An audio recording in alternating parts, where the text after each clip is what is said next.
Hi guys, it's me, Mikay Scanap, 22 years old, 4 years CKD patient.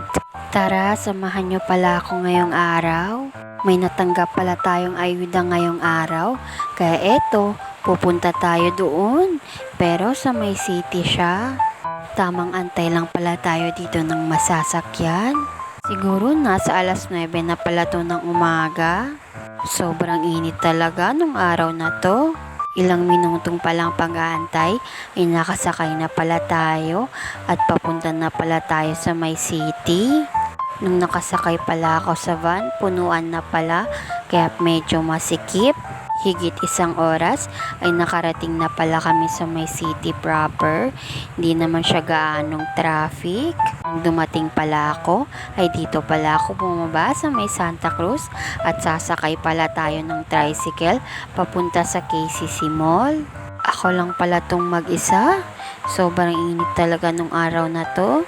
Kita nyo naman sa itsura ko na sobrang naiinitan talaga ako dito. Medyo traffic din pala ng mga oras na to.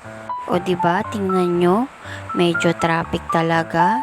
After pala ng mga ilang minuto, ay nakarating na pala ako sa may KCC Mall. At eto, tamang lakad lang tayo papaloob. Pero bago ako dumiretso doon, ay bumili muna ako dito ng siomay. After pala doon, ay andito na pala ako.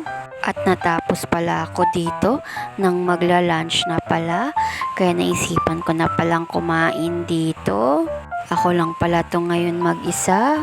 At tamang tingin lang pala tayo dito sa menu nila. At naka-order na pala tayo dito. At tamang antay lang ulit tayo dito. Natawagan yung number natin. Ay dalhin yung pagkain natin dito. Ito pala yung in-order ko. Pork barbecue. Kaya tara, kain tayo. Kain na rin kayo dyan. Bet na bet ko talaga dito yung pork barbecue nila. Lalong lalo na yung iced tea nila.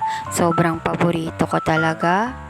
Sa halagang 129 pala, may 4 na piraso na pork barbecue na kayo at may only rice na rin siya.